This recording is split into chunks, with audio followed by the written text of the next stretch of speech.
안녕하십니까? 현대경영연구소 임성원 소장입니다. 오늘은 이제 아마 사주와 관련해서는 이제 마지막 시간이 될 것 같은데, 오늘 제목은 내가 사주를 보는 이유는 사주가 무엇인지 알고 거기서부터 벗어나기 위한 거다. 이런 얘기를 드리고자 합니다.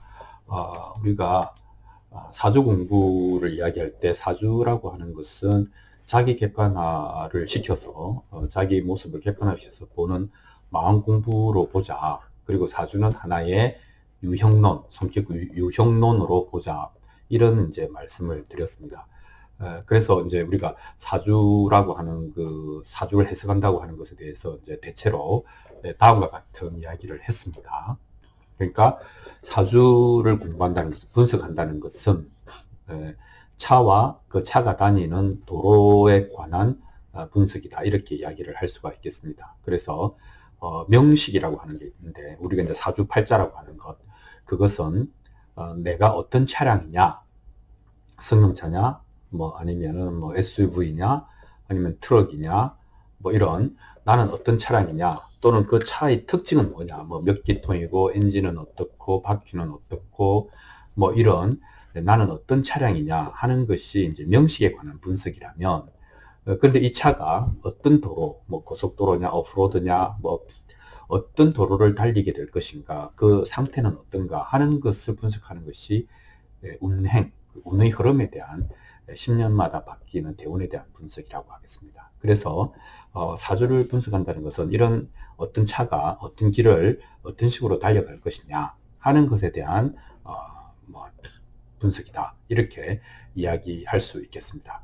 그러나 이것이 가지고 있는 내용을 우리는 어떤 식으로 마음 공부에 사용할 것인가 하는 것도 매우 중요하다고 하겠습니다. 그리고 그것이 저는 핵심이라고 생각하는데, 우선 사주 공부, 우리가 이제 핵심적인 사주 풀이 방법부터 한번 다시 짚고 넘어가도록 하겠습니다.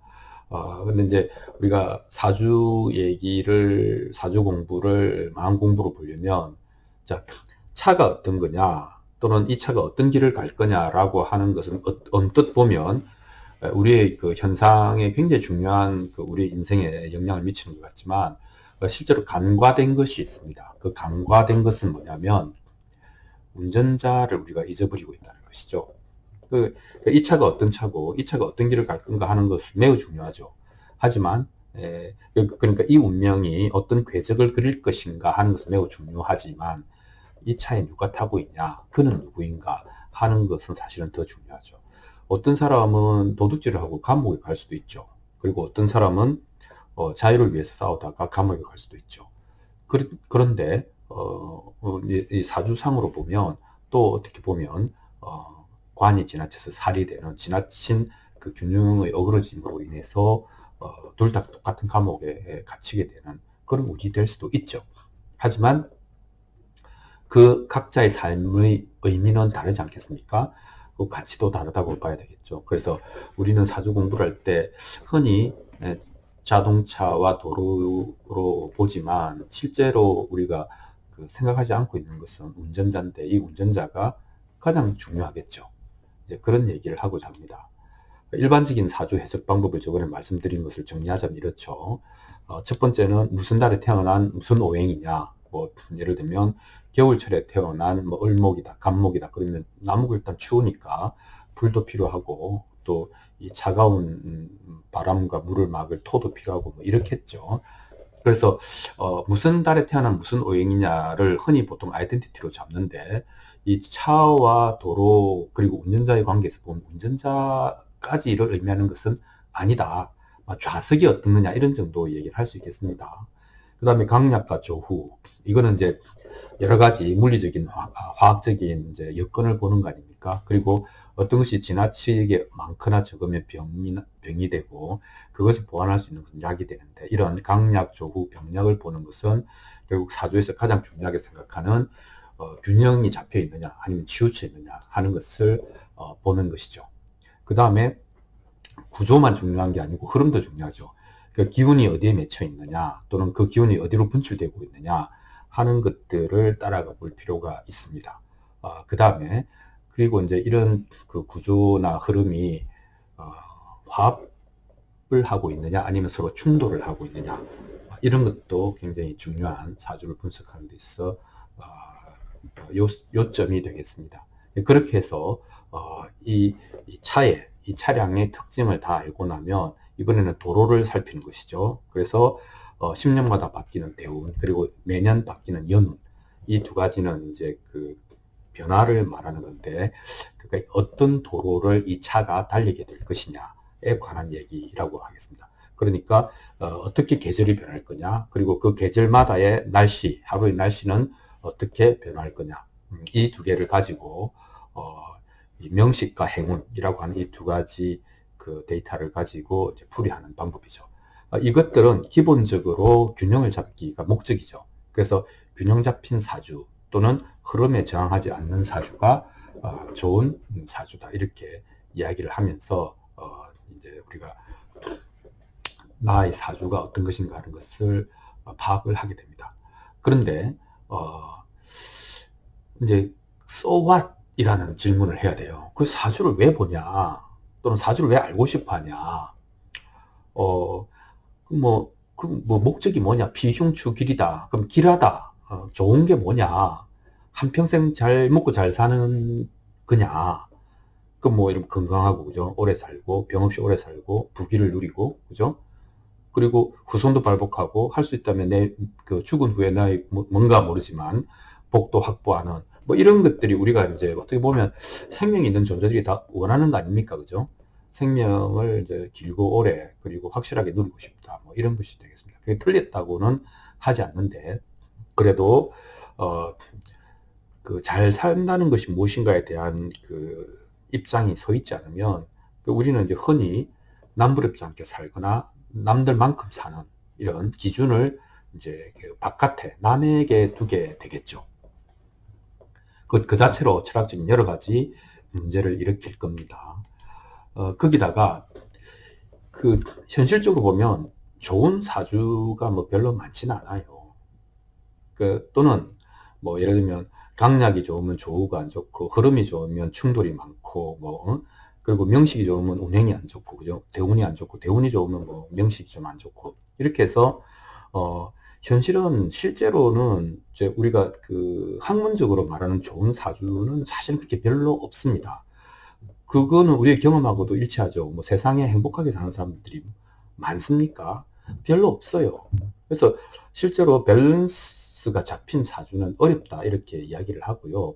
어디에나 병이 있다, 사주에는 멍이 든 곳이 있다, 이렇게 말을 하죠. 그래서 어떤 사람들은 그게 만약에 완전해지려면 8자가 아니고 10자가 돼야 된다, 두 글자가 항상 부족하다, 뭐 이런 우스갯소리를 하기도 합니다. 그러니까 개념적으로 봐도 잘 산다는 것이 무엇인가에 대한 개념 확립이 안 되어 있고, 두 번째로 실제로 현실적으로 보더라도 학문적 이론적으로 좋은 사주를 갖고 나오는 사람은 별로 많지 않습니다. 그래서 보통 이제 대부분은 이제 뭐 기대를 하고 가지만 실제 사주는 보면은 뭐 별로 안 좋거든요. 그러면 이제 실망을 하게 되죠. 그런데 몇 가지 행동 유형이 나오는데, 어떤 사람은 체념하고, 그래 내 팔자가 그렇지 뭐 이렇게 보기도 하고요. 또 어떤 사람은 아주 노력을 해서 이걸 바꾸려고 하는 생각을 하는 사람도 있습니다. 근데 이제 사주를 보러 오는 사람은 이제 어느 정도는 이제 그런 부분이 어려워서 오는 사람들이 많죠. 그 다음에 이제 부적을 쓴다든지 어떤 약간 그 보이지 않는 힘을 빌려서라도 잘 되고 싶은 그런 사람도 있죠. 그런데 이것보다 더 많은, 여기는 안 썼지만은 이것보다 더 많은 사람들이 자기 귀에 달달한 얘기를 해줄 수 있는 해석을 찾아서 끝까지 용하다는 데를 찾아서 다닙니다.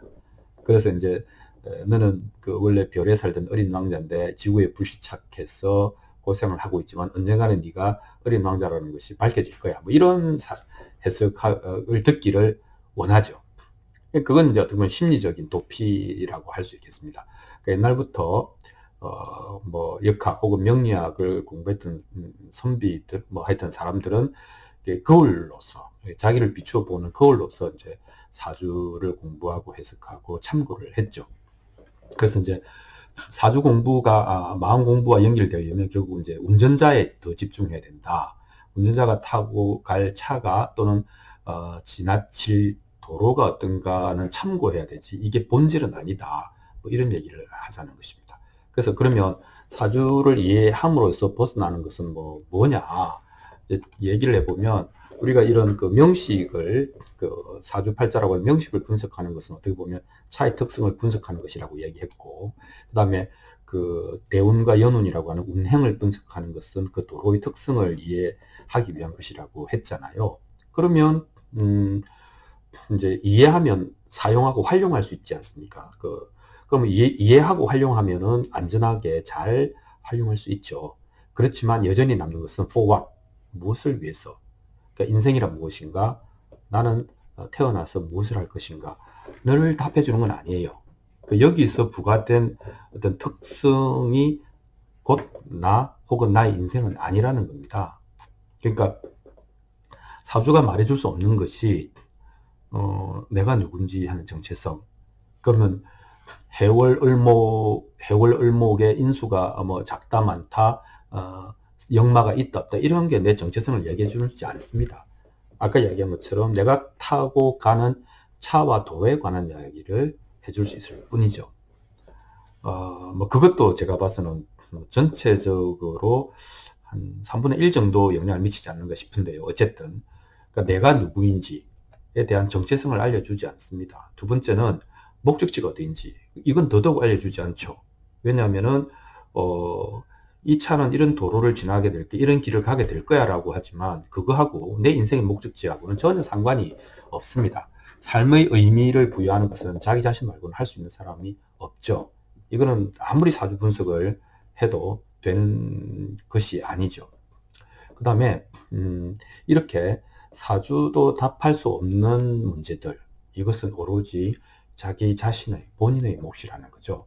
그래서 뭐 사주를 보니까 이렇더라라고 하는 것은 잘못하면 자기의 책임을 놓아버리는 그런 문제가 될 수도 있기 때문에 우리가 사주를 참고해야 될, 유력하게 참고는 할 수 있어도 이것이 답이다라고 생각하는 순간에 이런 진짜 문제들을 우리는 놓쳐버리고 그것이 바로 운전자를 잊어버리는 결과가 된다는 것이죠. 차가 아무리 좋고 길이 아무리 좋아도 운전자가 정신을 잃어버리면 사고 납니다.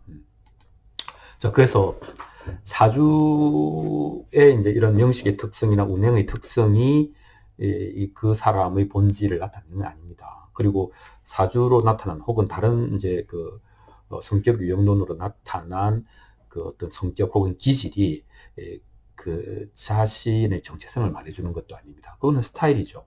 그거는 스타일입니다. 아이덴티티는 아니라는 거죠. 그거는 누가 규정하기가 불가능하다는 것입니다. 그래서 사주를 마음 공부 관점에서 보면 이렇게 볼 수 있습니다. 내 기둥에 묶여 있는 것이죠. 내가 이걸 잘한다라고 하는 것은, 내가 이런 성향이 강하다라고 하는 것은, 나는 이런 기질이 있다라고 하는 것은 오래 물들어서 익숙해진 하나의 속박이다. 이렇게 보는 것입니다. 그래서 묶여있는 속박을 이해하는 것, 그것이 마음 공부 관점에서 사주를 공부하는 것입니다. 잘하는 것이나 못하는 것이나 나는 이런 것에 묶여 있구나. 그리고 이 묶여 있는 곳에서 풀려나는 것이 진정한 자유이구나 하는 것을 이해하는 것이 마음 공부의 관점에서 사주를 공부하는 이유입니다. 그렇지 않다고 하면 그냥 뭐 사주 봐가지고 뭐 잘 먹고 잘 사는데 쓰면 되죠. 예. 그러나 마음 공부 관점에서는 이건 이제 마음 공부에서 필요로 하는 대답들을 사주가 전혀 줄 수 없기 때문에 오히려 마음 공부 관점에서는 사주라고 하는 것은 내가 어디에 오래 익숙해져서 속박되어 있는가 하는 것을 보는 것이다 하는 얘기를 할 수 있다는 것입니다. 결론적으로 예를 들면 이런 사람 있죠. 내가 뭐 감옥에서도 살만하다. 그래서 감옥을 더 잘 꾸미고 감옥이 불도 따뜻하게 하고 뭐 이렇게 해서 감옥을 살기 좋은 곳으로 만들자. 이런 사람도 있을 수 있잖아요. 근데 이제 마음 공부 관점에서 보면 어쩌면 속세에서 잘 먹고 잘 살자 하는 것이 뭐 나쁘거나 틀린 건 아니지만 이런 것을 그 감옥을 지장하는 것으로도 볼 수 있다는 것입니다. 그런데 예를 들면 감옥으로부터 벗어나야 되겠다. 내가 본질적으로 자유로워져야 되겠다. 라는 생각을 가진 사람은 감옥을 치장하는데 그렇게 온 정열을 쏟을 수는 없지 않습니까? 너무 불편하면 안 되죠. 뭐 얼어 죽는다든지 뭐 감옥에서 밥을 안 준다 이러면 안 되지 않습니까? 그거는 피해야 되겠지만 마음 공부 관점에서 사주를 보는 것은 이건 입장 분명하게 해야 되죠. 그래서 감옥으로 벗어나기 위해서 감옥의 특징을 내가 어디에 묶여 있는가 하는 것을 이해하는 데 더 초점을 맞춘다고 하면 훌륭한 마음 공부의 도구가 될 수 있겠다. 이런 말씀을 드립니다. 자, 오늘은 여기까지 하겠습니다. 고맙습니다.